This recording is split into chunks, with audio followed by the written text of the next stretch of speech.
Hello and welcome to the West Tigers podcast. This is episode number 106. Eddie Otto joined by Declan McCutcheon on this Tuesday night. Declan, how you going? Yeah, I've been better, that's for sure. Another disappointing week. 1-6 now, the Tigers, but Sunday was particularly grim. Declan, you were out there. Have you got one word for me to describe Sunday? Crisis, absolute crisis. Like, worst start in the club's history for a season. Like, complete and utter mental weakness from the team when anything kind of goes against them. Absolute crisis for me. Yeah, I struggled to settle on a word. I sort of thought about rock bottom, but that's two words, and then I don't even know if it is rock bottom. I think we both said before this game, Declan, that even though we were sort of proud and encouraged by the things about South, we weren't necessarily confident that we would see the team back it up, and that's exactly what happened. Yeah, it was just too predictable, wasn't it? A great performance the week before, were like really intense, really like made the fans proud. But yeah, there's just no way they're going to back it up. I think we all knew that. We all kind of predicted it. I don't think anyone was too surprised. The only thing that really surprised me was just how quickly it all turned to garbage, I think, in that first half. That was absolutely shocking. Well, some of those tries for Manly were, like you said, it was the first half an hour, Declan. The Tigers dominated the game. And you could say there were no signs of what was to come. I wasn't at the game, but did you get the sense in the first half hour that physically it looked like the side was on top, even though they weren't necessarily imposing themselves on the scoreboard, given the possession we had? Yeah, I thought the side was on top. They were winning by a try. They actually turned Manly away a few times as well. Manly got a few repeat sets on our line and they didn't score. I thought, all right, maybe we will play like we did against South, being able to actually like defend and absorb pressure. But then just one thing just absolutely just undone all that good work. And then one try led to two tries, led to three tries. Then all of a sudden the game's like beyond us, which was really scary to see. I guess that's the scary thing, isn't it? It's just that it doesn't seem to be that mental fortitude or that resilience when things go against you at the moment. Some of those tries you'd probably see. I know, and look, it goes to show the difference a world-class player can make. You know, we don't have a Tom Trbojevic. They do. Manly were getting lapped before they had him back. But still, I know he's an outstanding player, but some of the breaks he made, you wouldn't expect that at first grade level. Yeah, especially from someone like Zayn Musgrove. That's a really disappointing thing because, you know, he's made it to the NRL because he's got the talent. He should be able to do better than that. But it was just three easy one-on-one misses as well. Like, it wasn't like Manly did anything special. Turbo just ran over the top of him, and you got to do better. Like, you're a prop, you're a front row forward, and yes, he's one of the best fullbacks in the comp, but you just got to do better. I'm sorry, that's just not first grade material. And then the Schuster one as well, that was just soft as hell. He's a rookie. There's no excuse for that. Absolutely disgraceful, honestly. Defensively, a lot of discussion on the forum about whether it's an effort thing or a structure thing. Some people claim maybe people are out of position or don't know what they're doing. Like, for instance, you know, I think Joel Fahengawi laterally is really struggling on the edges. And then you have someone like Jake Simpkin, who I think we both think is going to be a star. But should he be playing 80 minutes again, forced to do 50 tackles? He missed 6, which is probably understandable. I guess what I'm saying is it issues with what the coach is doing defensively as a structure, or is it just a lack of effort by some players out there? I think Musgrove just missed his assignment, to be honest. Like, he had a good shot at Turbo a lot of the time, but he just missed them. And that's just, I think you can't really blame defensive structures when it's just, you just have to give a better effort. With Simpkin, I kind of understand that. I do think it's kind of a coaching flaw because he's only 19 years old and you're playing him 80 minutes in the front row against like a big Manly pack with Turbo as well, who's also quite a big human being. I just don't understand why he needs to play 80 straight away. I thought when he got named at hooker to start with on his debut, I was really surprised. And then to see him play 80 minutes, I was even more surprised. And I think we kind of saw the kind of drawback from that a little bit this week. What about the other side of the ball? I know, you know, we've got the worst defence in the NRL at the moment, and that is a major, like you said, it's almost a crisis, how to fix that. But that first 25 minutes, I know we ended up scoring a try, but it was, to be honest, it was off probably a lucky deflection off a grubber that was going dead. There still appeared, even we had probably 5 or 6 sets in their 20, like there was a little bit of a lack of direction or lack of a clear plan of what they were trying to do. Yeah, there's no execution in terms of attacking the middle third of the field. Like, you look at a team like Melbourne against the Warriors, the stuff they did to the Warriors in that middle third of the field, it was just a class above anything that we did. We don't really do much damage in the middle, and then we do simple block plays to the out wide too soon, and then there's no space. Someone like Dane Laurie, he's got like 2 people on him consistently. They're not doing enough, honestly, and it's really pedestrian, the attack. The defense is by far the worst, but the attack isn't much better either at the moment. No, I agree with that. I watch, like you said, I watch other teams, and sure, the best teams have got better players, and that helps. But you kind of watch some teams that have an identity, or you know what they're trying to do and how they're trying to attack maybe opposition's weaknesses. Whereas I look at our side, and it's sort of like you said, there's a few block plays, but it looks sort of made up. Sometimes they get some offloads away, but blokes are standing still. It is a young spine, but again, for me, it pins to the fact that again, Luke Brooks is not to blame for the fact we're letting 30 and 40 points a game, and there are big problems with his side, but I've still been underwhelmed by his displays in terms of, controlling a side and getting a side organised into attack so that they can attack from, a certain weakness or multiple fronts on a game. Yeah, we just don't transition well into attack, especially when we're in the 20. When we come out of yardage, we kind of look all right sometimes, but when we get like a penalty or a set restart from the 20, it really does look kind of lost.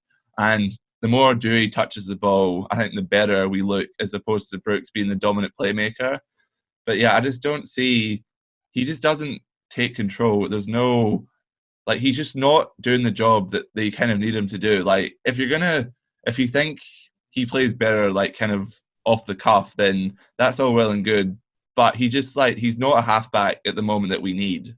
No, for me, his confidence is rock bottom. And I think ever since Madge dropped him last year, I think he was already, I thought, a bit of a temperamental sort of player in terms of confidence. But at the moment, he just sort of looks like when he gets the ball, he either puts his heads down and just runs, almost like a fullback or an outside back, or there's no particular setup. So I think he's really struggling. What about the atmosphere out there, Declan? I don't know. Did you make it to the end of the game? I probably would have left before the end of the game. What was it like out there at Bankwest? Did it feel like a home game? I think there was a decent crowd. The start was really good when we were in the game, but then, those 3 tries kind of deflated any kind of home ground advantage I think that we had. I think I didn't manage to make it through the whole game. I think I left after 10 minutes to go, and there was a lot of people leaving, I think, which is fair enough. People pay money to see this, and it's just disgraceful to put in that kind of effort. And Manly aren't even that good of a team. Imagine if we played a top 4 team that day. It could have easily been 50 or 60 points, honestly. Just the way they played just absolutely just zapped the atmosphere of the crowd, honestly. Big 2 weeks coming up, Dragons and Titans. You'd have to say at the moment, top 8, you'd have to put a red pen through that already. I think coming into the year, some Tigers fans thought the best case scenario, maybe we could come 7th or 8th. But at the moment, you'd have to say we're probably one of the 3 favourites for the Wooden Spoon alongside Canterbury and Brisbane. Would that be fair?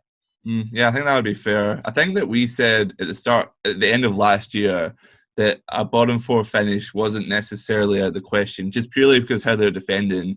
But I think as it happens, the off-season, they're not playing, you kind of forget about the issues of the team.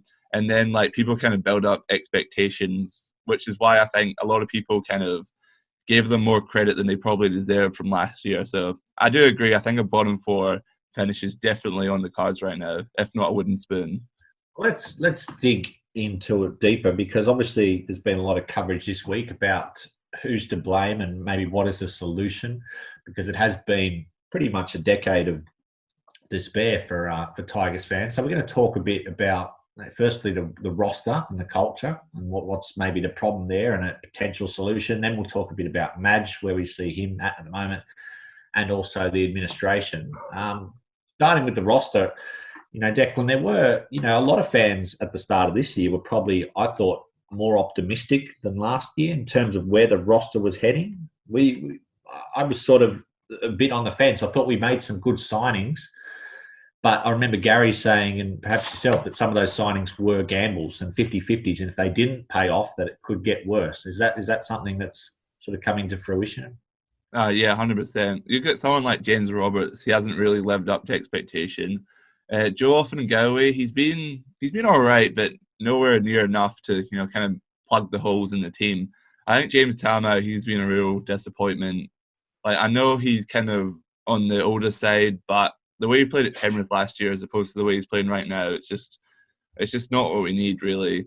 And I think the club is really feeling the effect of putting an inexperienced team in a lot of ways, especially in the spine, because as soon as like something goes wrong, it just feels like that there's no resilience or like ability to kind of dig back into the game. And I think a lot of that comes down to the fact that Dewey's not had a lot of game time at six in his career. Laurie hasn't even played 10 games, and Jake Simpkin is a rookie. So, and then plus like Luke Brooks is already struggling on his own, let alone leading a team full of rookies. So I think that's got a big part to do with it. Yeah, that's a fair point. And look, I think I thought at the start of this year they'd addressed two of the things they needed to, which was speed and leadership. Getting James Tamo in and Dane Laurie and James Roberts looking to address some of the flaws. So I think most people thought Adam Hartigan and Michael Maguire combined to plug some holes, but maybe the flip side of that, Declan, like you said, is recruiting some guys from the outside and losing guys like Benji Marshall and Robbie Farah and Corey Thompson, Paul Momorowski. I've got here Elijah Taylor. Some of those guys were not the flashiest of players, but they were perhaps players on the field that could do things in terms of rallying the troops when you've just conceded a couple of penalties or a couple of tries. Are we seeing a roster at the moment that is sort of a lot of individuals that might be better, but as a team, there just doesn't have the same camaraderie or trust in each other at the moment? Yeah, I think that's fair because you can only really compare the on-field performance. You look at a team like 2018, and that team was nowhere near as talented, but they just had a crack. They were really gritty, they were really resilient, and they won some games that they didn't really have the right to win because of their defense. And you fast forward to 2021, and it's just not there anymore. It's just the grit, the determination is gone. And I think you're right. I think you can probably put that down to maybe players like Elijah Taylor, Corey Thompson, maybe even like Russell Packer when he was in form. Just like those kind of hard-edged professional veteran players just not being there at the moment. I think that's a fair point you made. One of the disappointing things that I look at is that in terms of the culture, and culture is a word I don't really like using it, but the three of the guys who were re-signed, I think this off-season or last off-season, David Nofaluma, Luke Brooks and Zane Musgrove. I mean, they'll probably have three worst players, I thought, on the weekend, or in the top three. And that's the thing where I just think, is it something that's just wrong at the club where you get these players that go into a comfort zone, or they're just so used to being a mediocre side that you almost just slip back into that, oh, well, I'm on contract for another 2 or 3 years here, because I just don't think that happens as regularly at other clubs when you re-sign guys and they're almost like they're going backwards. Yeah, well, you can't really argue with any of that, can you? Because, we saw David Nofaluma, who was probably unlucky not to make the Blues team last year. And now, like he's probably not even guaranteed a spot in our team based on how he's playing. So that has to be an attitude thing. And with Brooks as well, I wrote about this in an article last week about Jackson Hastings. Why did the Roosters not accept mediocrity with Kyle Flanagan, but we seem to do it with Luke Brooks? It just seems like the club is content with just giving him like all the entire season to try and find his feet, but then that's an entire season gone. I just don't understand why we should cop performances like that week after week. It baffles me. I don't know why. I don't see the end goal or the end result they're trying to achieve with this. No, and I saw, poor old Luke. They put him up there after the game as well, and he sort of he still looks like a deer in the headlights to me. Like he said sort of things like, "Oh, we just didn't turn up defensively," and I just don't think he's progressed his leadership or his game. Like I've said a few times now, I think it'd be best if he moves on and the club moves on at the end of the year, because I just don't see it getting him better in such a key position at halfback. And I know he's not to blame for everything, but little things. I mean, this is a really little thing, but I don't know if you saw Andrew Webster's article. It was late today where he was sort of defending Madge, and we'll get on to Madge, but he said there's players there at the Tigers now that simply don't care as much about the club as they should. And he was referring to little things like, and I see this because I'm not big on Instagram, but I follow some of the players on there, and there's sort of some guys that are on there a lot, and that is Gen Z or whatever. A lot of young people, they like to go out there and be on Instagram. I know it's different to what it was in 1990 or even 10 years ago. But in terms of, some of those new recruits like James Roberts, Offan Gowie, Dane Laurie, on there a couple of hours after a game, does that speak to what he was trying to get at there, Andrew Webster? Not really. I just think that different players respond differently to, negative, outcomes in their life.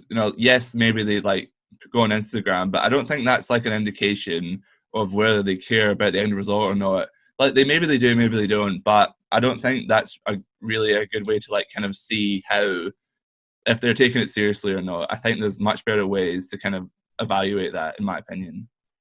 Well, it's interesting because a lot of people think, Adam Hartigan's one of the positives and bringing him in, and he has done good things for recruitment. But one of the questions that Andrew Webster sort of posed is, the type of players you would think would be Michael Maguire type players, like maybe a Corey Thompson or Paul Bomorowski are out. And then he's made signings like James Roberts and BJ Leilua. Is it just the fact the club's sort of desperation? We still seem to be at that point, even though we're recruiting perhaps a bit more talent, that we're getting guys that aren't necessarily, wanted by their clubs. You look at the Addo-Carr and the Mitchell situation, they were guys that were wanted by their clubs, and we miss out on them. Is it just a fact that we're not going to really turn the corner until we can get guys that are either a marquee player or guys who are really wanted by other clubs? I think you need to look at if they provide money, a value, for the money they're on. Yes, you could say someone like Joey Leilua or James Roberts, they've kind of failed. But then you look at someone like Isaiah Papali'i and then Tom Opacek from the Eels. Those guys were they weren't really wanted by anyone. But then they turn it around and suddenly they make a massive difference to their team because they're playing really well and they're not really on that much coin. So I think obviously it's better to kind of recruit the kind of the Trail Mitchells, the Josh Addo-Carrs.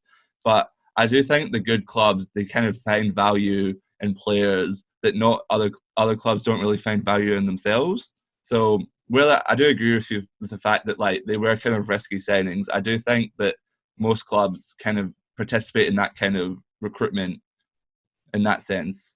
Yeah, it'd be interesting to see because some of those guys, there's another big off season coming up, and a lot of those guys are off contract. You'd say I watched, James Roberts again. He didn't have a happy day out there. Definitely, he hasn't had a particularly happy season. I don't think when I look at him, it's a lack of effort, but I just see there's no real combination there or trust or confidence in what they're doing. And to me, that speaks to, like you said, it's a lack of experience or a lack of leadership on the field. And maybe a lack of quality as well. I just don't really think, I don't want to make excuses for him, but I don't really think the game plan is really there to make him look good though, because he's not really a yardage guy. He's at his best when he's got space, and they haven't really shifted the ball to him that much in space. Whether that's they want to dominate the middle first and then go wide, and they haven't really been able to get any ascendancy in that regard. I just think that he's been really quiet. He's been really bad in defense, which is his own fault. But I don't think the Tigers have really put him in the position to really succeed in offense. But at the same time, he's on a very low contract, very low risk. We have an option for him next year, so he may not even be there next year. So I don't really think him being that bad is a massive kind of negative for the club because he's so kind of replaceable in that sense. Do we reward players too early? Getting back to my point about Nofoaluma and Brooks, both 4-year deals. Is it the case that the club was sort of bitten in the case of losing some of those big names like Tedesco and Moses, that it's almost like they were scared to sort of lose these guys as well because those deals, they're not looking particularly good at the moment? Yeah, I agree with that. I think they're definitely scared to kind of be labelled, to add another name to that growing list of players that we've let go.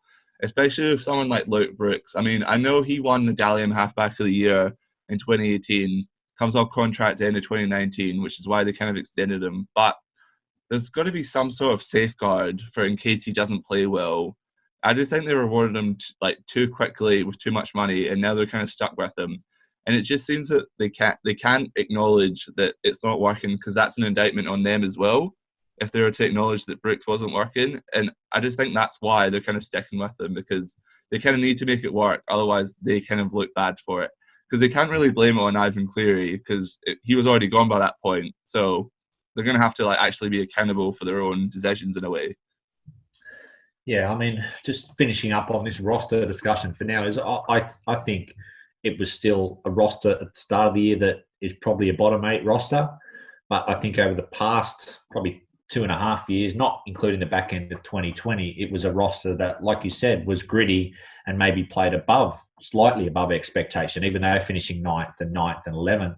Whereas now I look at the side and I think there's not that same grit, there's not that same effort or trust. And they've brought guys in that perhaps have a bit more talent, but perhaps they don't care about as much about the club, and that's showing on the field. Let's move on to the big talking point is Michael Maguire. There's a mega thread on the forum, Declan, the Sack Madge thread. It's very heated and divided, and a lot of fans that have sort of had one opinion are now starting to slide the other way. In a word or two to start with, would you fire Michael Maguire now, or would you stick solid? Oh, I don't know. After the game, I kind of thought, well, there's no way you can tell me convincingly that he's getting the best out of his players.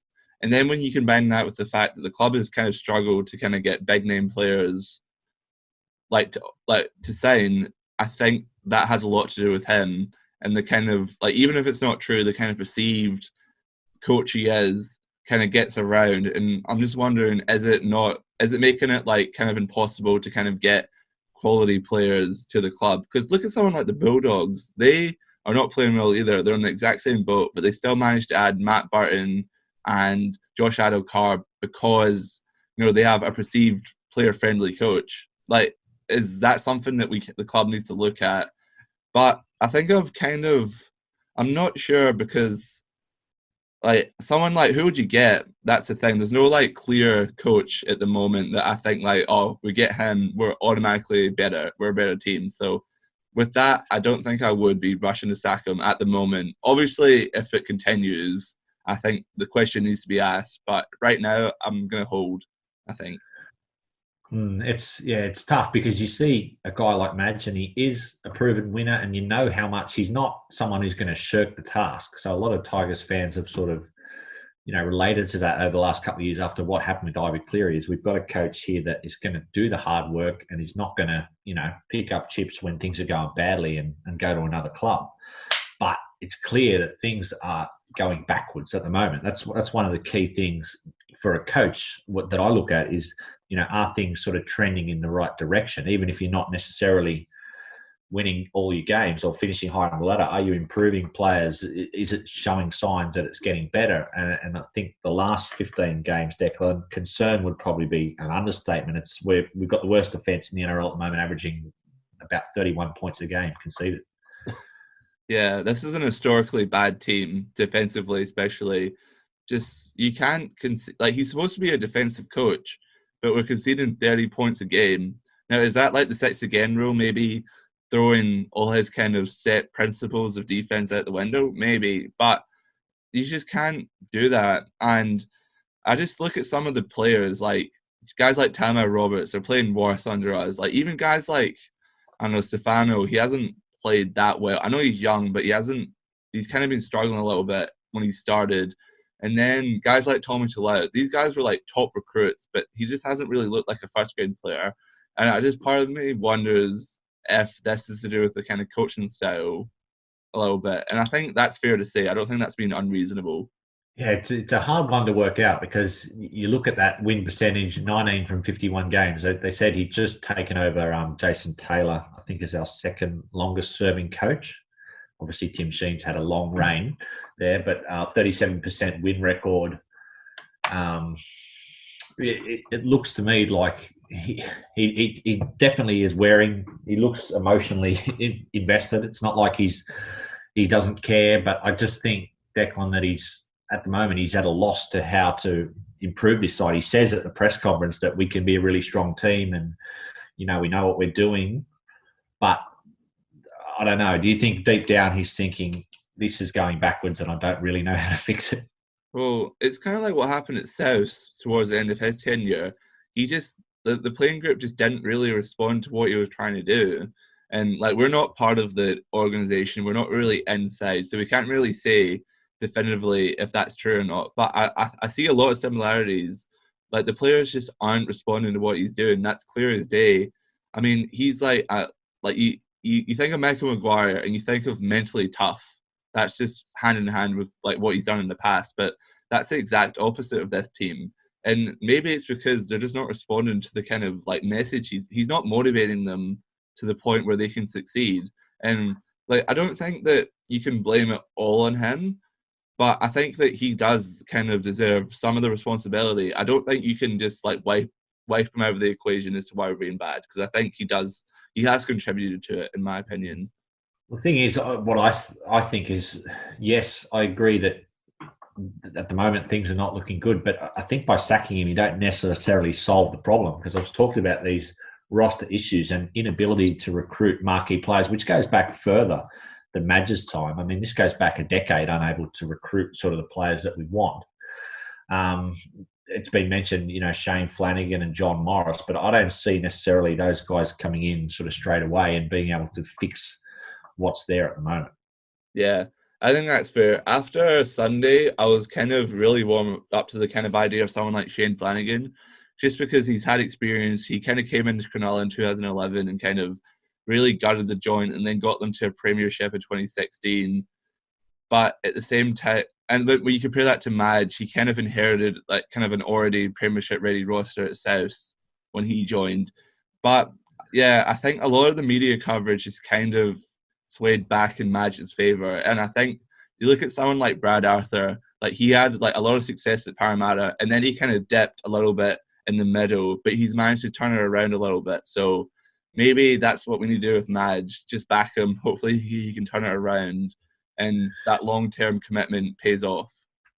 Yeah, and I mean, your coach sometimes is only as good as your senior player leadership and roster, and that's one thing. I know Flanagan won a premiership at Cronulla, but he had such an experienced, quality roster there with your Paul Gallons and Luke Lewis's and Wade Grahams and guys like that, and we just don't have those sort of characters in our club at the moment. So I do feel sorry for Madge in that regard, because I'm sure he is still the same coach that he was when he had the success. But, in saying that, you mentioned the playing styles and the pulling power. It's a big off season coming up, Declan. I think there's 14 guys off contract. So for me, I wouldn't fire Madge now, because I think they made a commitment in December to re-sign him for a couple of years, and firing him after 6 rounds into basically a new 3-year deal would seem a bit knee-jerk. But if this trend is to continue for another 6 or 8 weeks and we find ourselves still conceding 30 points a game and at the bottom of the ladder, I think you'd have to look at it towards the end of the season, because there's so many personnel decisions that have to be made, don't there?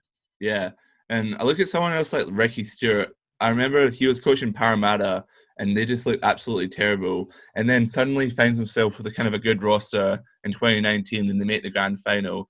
And I remember he said that like talent wins first grade games. Like, you can do all the coaching you want, you can kind of like draw the plays, all the motivational speeches, but if you don't have the talent, then it's going to be like nearly impossible to win.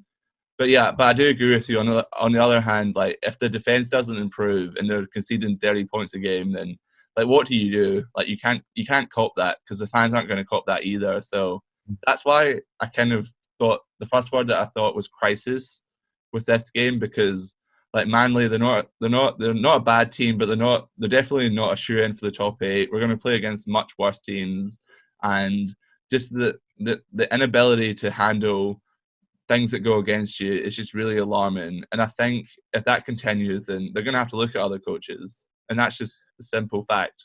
I mean, I think there's just particular styles of coaches, and I still think someone like Michael Maguire, I don't think he's a dinosaur like some people are saying, that his game plan was thrown out in 2014.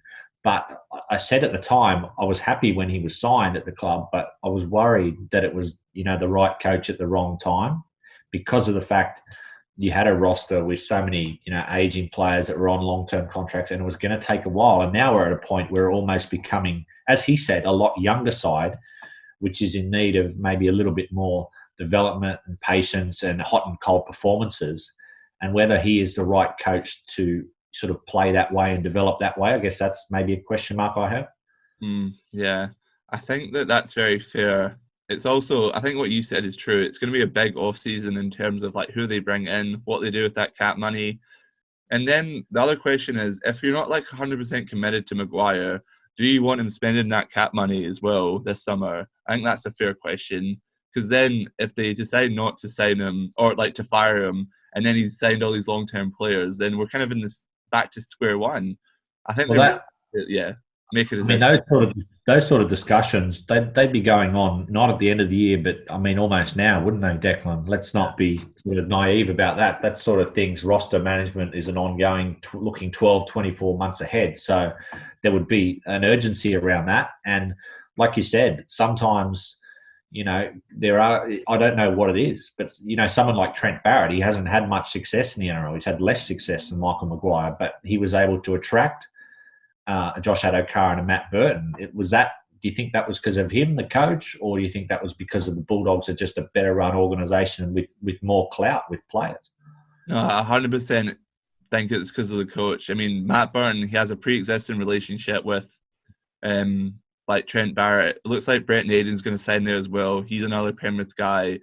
Jack Hetherington. I think that these kind of relationships matter. And I think they signed Addo-Carr because Trent Barrett does have a good reputation around the league as a coach that's friendly to his players. I don't really think it has anything to do with the situation at the Bulldogs. And I do also think I think Addo-Carr got more money from the Bulldogs than he got from us as well, is what a few people have kind of told me about that. But I do think it's probably more a reflection on Barrett as opposed to the Bulldogs. I mean, we seem to be as a club just constantly fighting an uphill battle. I think it's fair to say our reputation is almost like as a loser club and that there's all these sorts of reservations. And I don't think that's necessarily the fact that it's just Madge there. Yeah. I would be lying if I said I think that his perceived persona in the media isn't playing a role in this, because like we've had the cap space and we've had the perfect fit for guys like Latrell Mitchell and guys like Josh Addo-Carr, but for one reason or another, they just don't seem to end up here. And I think the Tigers, they need to ask why. You add Jai Arrow to that list as well. These are like guys that would make a huge difference to the team. And I'm just really worried that history is going to repeat itself this summer, because if they don't solve it, then we're going to be in the same spot. We're going to have to rely on these kind of younger players to save us, essentially. And that's probably not fair on them. It's not fair on the fans, and it's not going to work either. So, I mean, is there a saviour out there at the moment? It's been sort of 5 coaches in 9 years. I know Shane Flanagan. I just get turned off by Shane Flanagan. I know he's won a premiership, but the fact he's been rubbed out of the game twice, and I listened to him on Fox, and he doesn't say anything particularly insightful. I don't know. Yeah, a lot of the younger coaches, you sort of out under that Trent Robinson tree doing all right. The guy at Newcastle at the moment, Adam O'Brien, and then Craig Fitzgibbon's been signing at the Sharks. Is it sort of one of those younger coaches that has connections that might be an option down the track, or is it someone like a Wayne Bennett or a proven coach? Is there a particular style of coach that we think would suit the current roster, or it's sort of, unless you're inside the 4 walls of Concord, you don't really know? Yeah, and I think the last point is probably true. But if they were to move on from Maguire, I would love to see them get a coach that can kind of inspire and relate to them, as opposed to the kind of disciplinarian coach. Like someone like Cameron Ciraldo, I think someone who has a really good relationship with the players at the moment at Penrith. I think someone like that would be a really good fit. Whether he would take the job or not is another question, or if they move on from Madge. But at the same time, I think we've seen that sometimes these really good assistant coaches with like great reputations, once they take that next step into being a head coach, it doesn't always work. Like you look at someone like Trent Barrett when he was at Manly. I mean, he had a great roster, but he didn't really do anything with it. And then they parted ways from that. So I think they really need to be careful. I don't think I think they'll keep Madge, but yeah, if they go in the new coach kind of route, I would like to see someone kind of younger, more innovative. than Maguire One at the thing, moment. one thing I like about Madge is he took on this challenge, and I was surprised because he got offered, I think, the Manly job as well back at the time. I think he applied for the Brisbane job, but they went for Seabold. But there's no guarantee.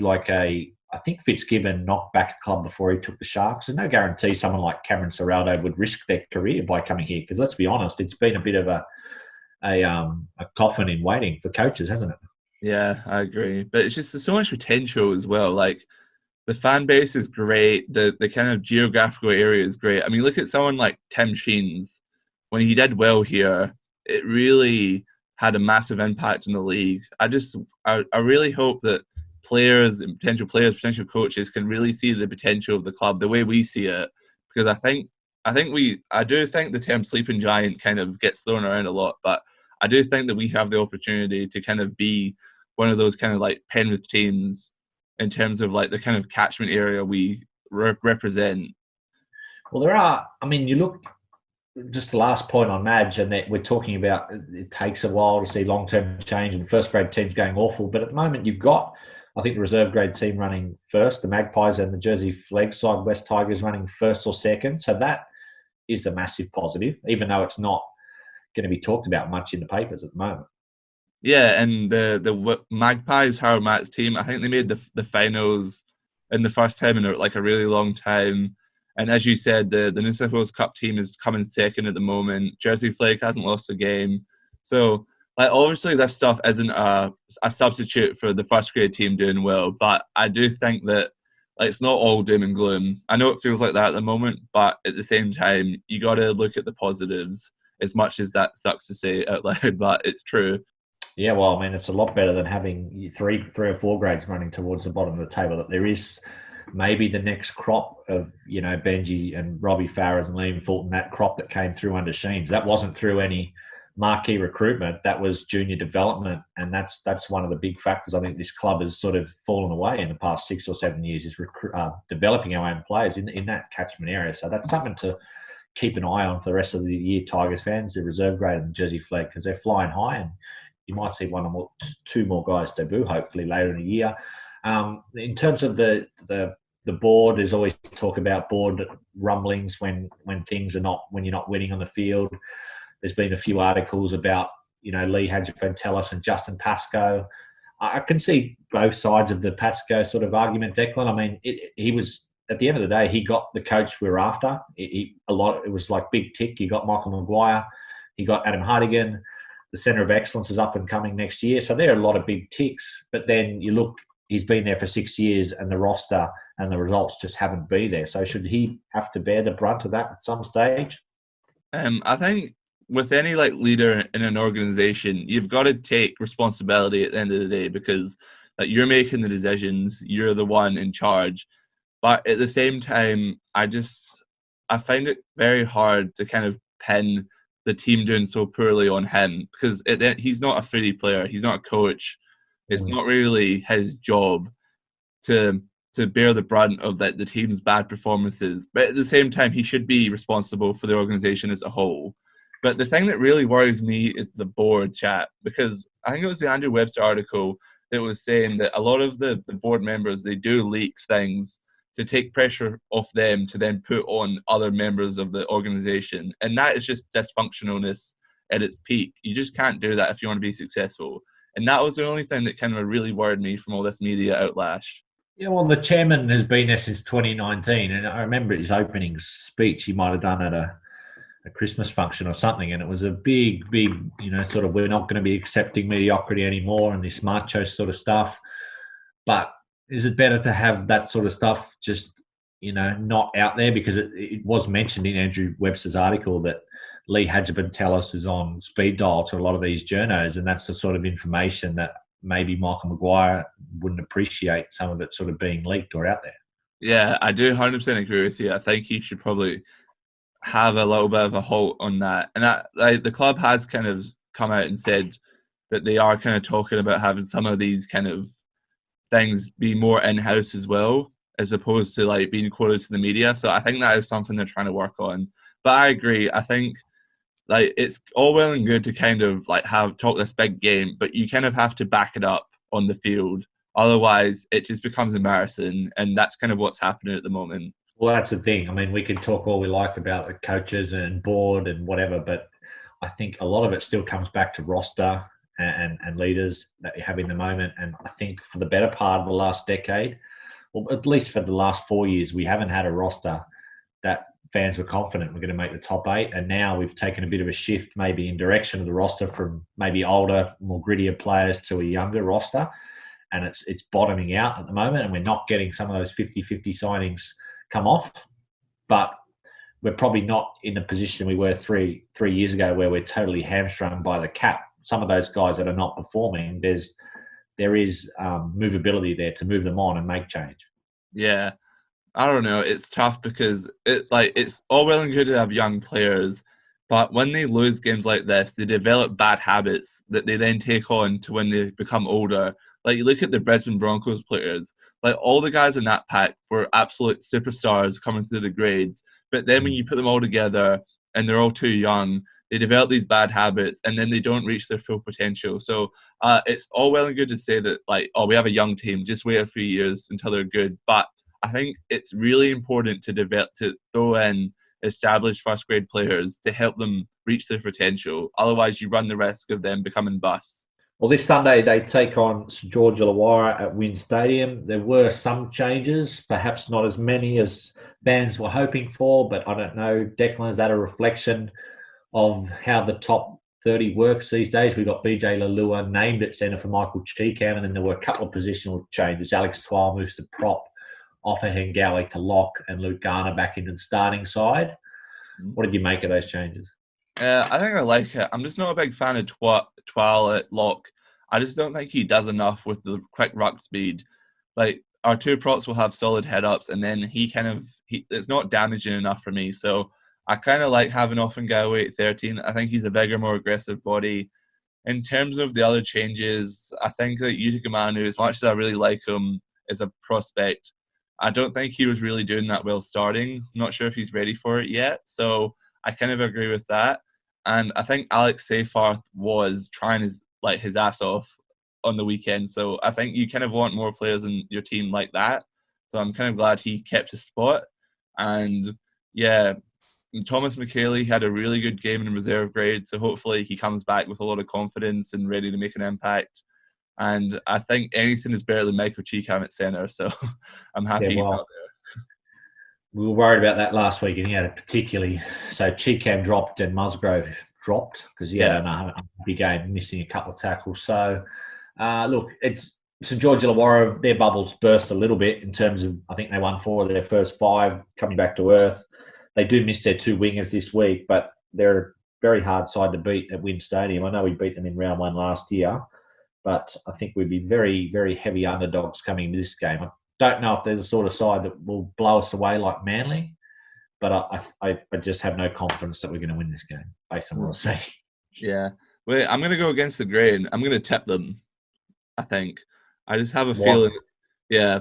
I think I'm just going to count on the bounce back factor. I think that all the media speculation, I think it's going to really motivate them to play well, just for one game at least, hopefully. And yeah, I think the Dragons bubble burst a little bit last week because they look pretty ordinary as well.